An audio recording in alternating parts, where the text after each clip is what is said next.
I believe that all of us understand that the main question of today, which is of interest to the citizens of our country, is the state of economy, the national currency, and the future development of the situation in the social sphere in this regard.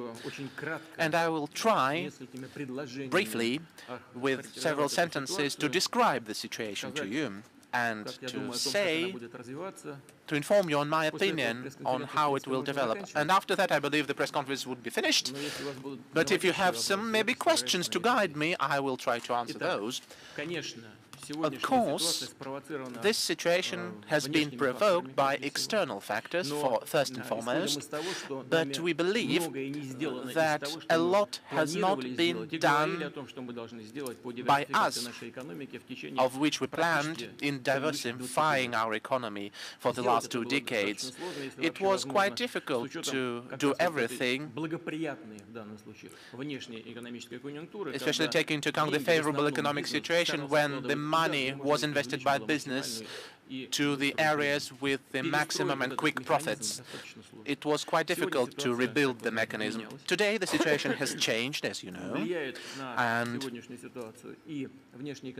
foreign economic factors are influencing it. First of all, I'm speaking about the oil price, which is followed by the gas price as well. I believe that central bank and the government are taking adequate measures in the current situation. Of course, there are questions to the government or to the central bank about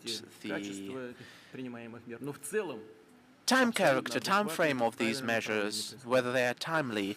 But on the whole, the direction is correct. I hope that the yesterday's and today's decrease of the exchange rate of the foreign currency and raising the growth of the cost of ruble will maintain. Is that possible? Yes.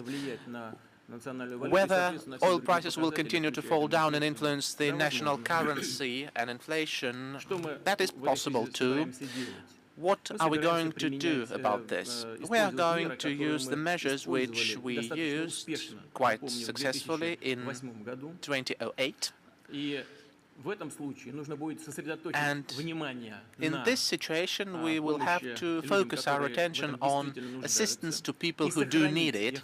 And I'd like to highlight that we need to keep or maintain all our planned parameters on social issues and the budget employees, etc.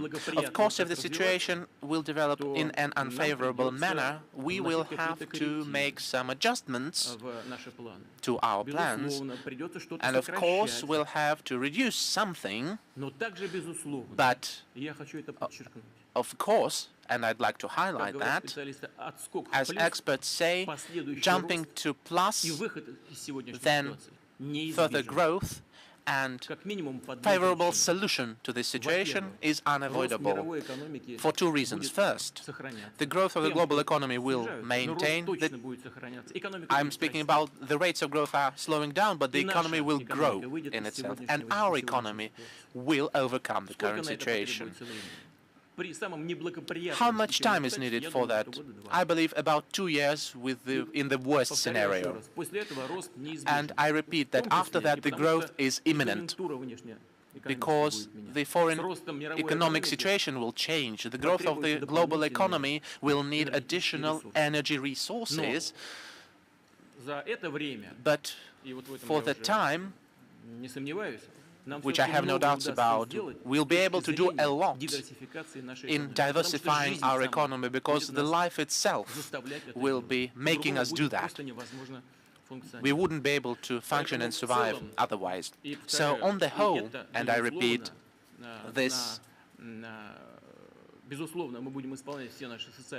is imminent. We will fulfill our social obligations basing on the existing reserves, which we have, thank God, and they have even grown this year. I'll remind you that the central bank reserves are $419 billion, and the central bank is not going to waste them, which is correct, and the reserves of the government The National Welfare Fund and the Reserve Fund of the government have grown this year by about 2.4–2.5 trillion rubles. The total amount of the reserves is 8.4 trillion of rubles, and I believe, basing on these reserves, we will solve the main social issues, we will diversify our economy, and it is unavoidable and imminent that the situation will become normal. With this, I'd like to finish the introduction. Well, we may finish the press conference as well, but if you have the questions, I will answer them.